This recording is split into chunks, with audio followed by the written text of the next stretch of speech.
ദാനിയേലിൻ്റെ പുസ്തകം 2-ാം അധ്യായം 25 മുതൽ 49 വരെയുള്ള വാക്യങ്ങൾ. അരിയോക്ക് ദാനിയേലിനെ വേഗം രാജസന്നിധിയിൽ കൊണ്ടുചെന്നു. രാജാവിനെ അർത്ഥം ബോധിപ്പിക്കേണ്ടതിന് യഹൂദ പ്രവാസികളിൽ ഒരുത്തിനെ ഞാൻ കണ്ടെത്തിയിരിക്കുന്നു എന്ന് ഉണർത്തിച്ചു. ബേൽത്ശസ്സർ എന്നും പേരുള്ള ദാനിയേലിനോട് രാജാവ്, ഞാൻ കണ്ട സ്വപ്നവും അർത്ഥവും അറിയിപ്പാൻ നിനക്ക് കഴിയുമോ എന്ന് ചോദിച്ചു.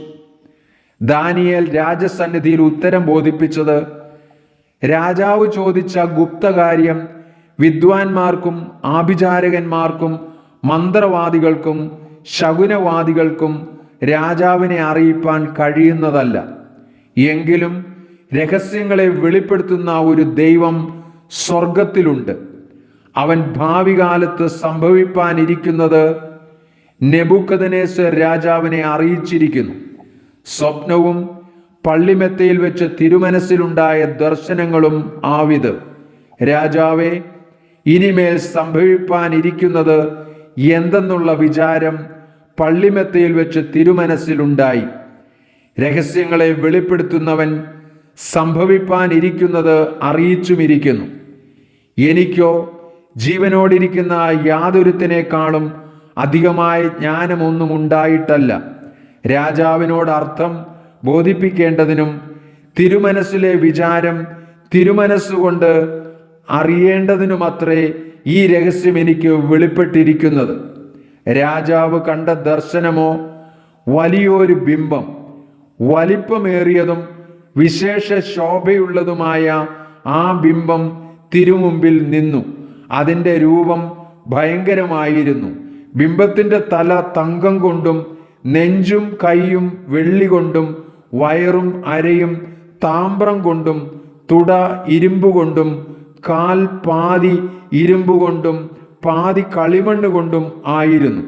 തിരുമനസ്സുകൊണ്ട് നോക്കിക്കൊണ്ടിരിക്കുമ്പോൾ കൈ തൊടാതെ ഒരു കല്ല് പറഞ്ഞു വന്ന് ബിംബത്തെ ഇരുമ്പും കളിമണ്ണും കൊണ്ടുള്ള കാലിലടിച്ച് തകർത്തു കളഞ്ഞു. ഇരുമ്പും കളിമണ്ണും താമ്രവും വെള്ളിയും പൊന്നും ഒരുപോലെ തകർന്ന് വേനൽക്കാലത്ത് കളത്തിലെ പതിർ പോലെ ആയിത്തീർന്നു. ഒരിടത്തും തങ്ങാതെ വണ്ണം കാറ്റവയെ പറപ്പിച്ചു കൊണ്ടുപോയി. ബിംബത്തെ അടിച്ച കല്ല് ഒരു മഹാപർവ്വതമായി തീർന്ന് ഭൂമിയിലൊക്കെയും നിറഞ്ഞു. ഇതത്രേ സ്വപ്നം. അർത്ഥവും അടിയങ്ങൾ തിരുമനസ് അറിയിക്കാം. രാജാവേ, തിരുമനസ്സുകൊണ്ട് രാജാധിരാജാവാകുന്നു. സ്വർഗസ്ഥനായ ദൈവം തിരുമനസ്സിലേക്ക് രാജ്യത്വവും ഐശ്വര്യവും ശക്തിയും മഹത്വവും നൽകിയിരിക്കുന്നു. മനുഷ്യർ പാർക്കുന്നിടത്തൊക്കെയും അവരെയും കാട്ടിലെ മൃഗങ്ങളെയും ആകാശത്തിലെ പക്ഷികളെയും അവൻ തൃക്കൈയിൽ തന്ന് എല്ലാറ്റിനും തിരുമനസ്സിലെ അധിപതിയാക്കിയിരിക്കുന്നു. പൊന്നുകൊണ്ടുള്ള തല തിരുമനസ്സുകൊണ്ട് തന്നെ. തിരുമനസ്സിലെ ശേഷം തിരുമേനിയേക്കാൾ താണതായ മറ്റൊരു രാജ്യത്വവും സർവഭൂമിയിലും വാഴുവാനിരിക്കുന്നതായി താമ്രം കൊണ്ടുള്ള മൂന്നാമതൊരു രാജ്യത്വവും ഉത്ഭവിക്കും. നാലാമത്തെ രാജ്യത്വം ഇരുമ്പ് പോലെ ബലമുള്ളതായിരിക്കും. ഇരുമ്പ് സകലത്തെയും തകർത്ത് കീഴടക്കുന്നുവല്ലോ. തകർക്കുന്ന ഇരുമ്പ് പോലെ അത് അവയെയൊക്കെയും ഇടിച്ച് തകർത്തു കളയും. കാലും കാൽവിരലും പാതി കളിമണ്ണും പാതി ഇരുമ്പും കൊണ്ടുള്ളതായി കണ്ടതിൻ്റെ താല്പര്യമോ അത് ഒരു ഭിന്ന രാജ്യത്വമായിരിക്കും. എങ്കിലും ഇരുമ്പും കളിമണ്ണും ഇടകലർന്നതായി കണ്ടതുപോലെ അതിൽ ഇരുമ്പിനുള്ള ബലം കുറെ ഉണ്ടായിരിക്കും.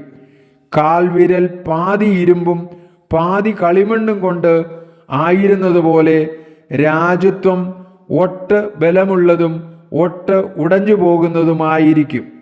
ഇരുമ്പും കളിമണ്ണും ഇടകലർന്നതായി കണ്ടതിൻ്റെ താല്പര്യമോ അവർ മനുഷ്യബീജത്താൽ തമ്മിൽ ഇടകലരുമെങ്കിലും ഇരുമ്പും കളിമണ്ണും തമ്മിൽ ചേരാതിരിക്കുന്നത് പോലെ അവർ തമ്മിൽ ചേരുകയില്ല.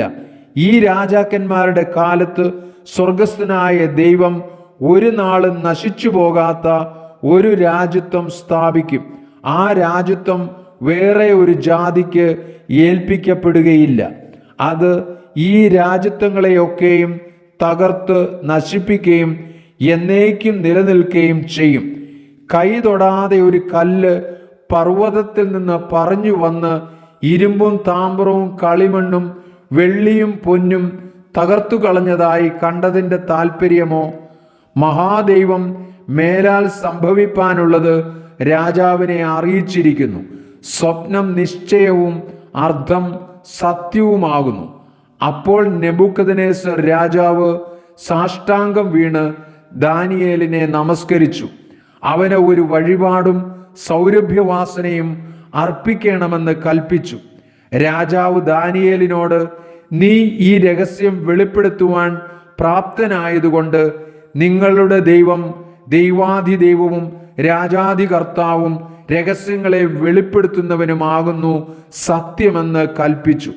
രാജാവ് ദാനിയേലിനെ മഹാനാക്കി അവന് അനേകം വലിയ സമ്മാനങ്ങളും കൊടുത്തു.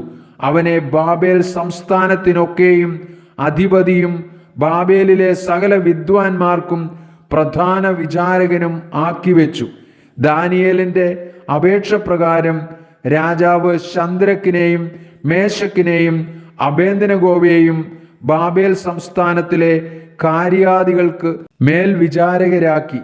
ദാനിയേലോ രാജാവിന്റെ കോവിലകത്ത് പാർത്തു.